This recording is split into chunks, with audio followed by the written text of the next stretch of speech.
Il-Partit Nazzjonalista għandu pjan ċar biex joħloq aktar opportunitajiet ta' xogħol u biex ikompli jsaħħaħ l-edukazzjoni f'pajjiżna bl-introduzzjoni ta' aktar scholarships, żieda fl-istipendji u l-introduzzjoni ta' materjal elettroniku fuq tablet li għandu jingħata lill-istudenti kollha tal-primarja u s-sekondarja.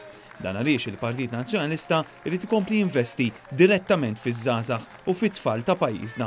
Waqt laqgħa taħt it-tinda f'Borna bit-tema Int u l-kandidati, il-Prim Ministru Lorenz Gonzi tkellem dwar il-proposti ġodda li ħabbar il-Partit Nazzjonalista il-ħamis filgħodu, kemm fejn jidħol ix-xogħol u l-qasam tas-saħħa u partikolarment fejn tidħol l-edukazzjoni u l-proposta li jingħata tablet b'xejn lil kull student b'kodba u kontenut edukattiv. Il-ktieb tagħtuna forma elettronika.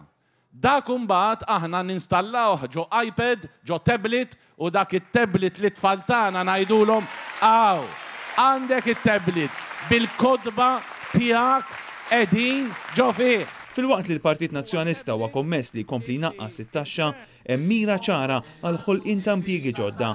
Fil-qasam tax-xogħol aħna qed ngħidu ħloqna 20,000 post tax-xogħol fil-5 snin li għaddew.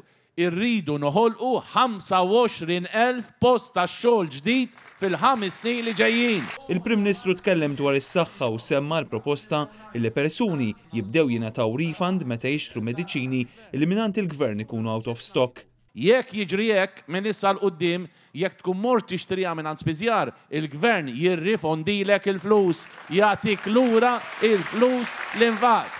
Hawnhekk Lorenz Gonzi refera wkoll għal pjan tal-Partit Nazzjonalista illi jrid idaħħal night tariff biex jorħsu l-kontijiet tad-dawl b'mod sostenibbli.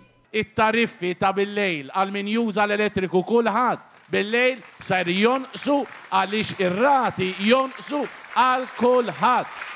U tnaqqis ikun bejn 6% u 26% u m'għandniex għalfejn nibnu xi tankijiet tal-gass daqs il-Knisja tal-Mosta nej minnhom ma' ġenb il-power station bil-periklu li dak il-power station alla ħares qatt jinqala xi ħaġa. F'din l-istess laqgħa deputat u kandidat tal-Partit Nazzjonalista Franz Agius spjega kif il-Partit Nazzjonalista huwa l-partit li joffri kwalità ta' ħajja aħjar għall persuna. Kandidata oħra fuq dan it-tieni distrett hija Ingrid Brownrigg, illi tkellmet dwar l-investiment kbir li ġab il-Partit Nazzjonalista fil-Kottonera matul l-aħħar snin.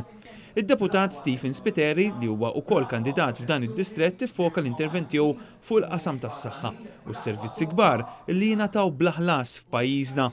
Sa dan it-tant f'din il-laqgħa l-Prim Ministru sostna illi sa Marzu għandu jkun finalizzat ix-xogħol fuq il-proġett ta' Baċir numru 1. Għal ukoll il-Partit Nazzjonalista tal-waqt jippubblika l-pjan dettaljat ta' kif se jiġu finanzjati l-proposti tal-Partit Nazzjonalista, xi ħaġa li qabel qatt ma ġrat mill-ebda partit. Sa nippubblikaw studju li juri kemm se tiswa kull miżura u kif se nħallsu għal daw il-miżuri biex nieqpaw bil-finanzi f'pajjiżna fis-sod.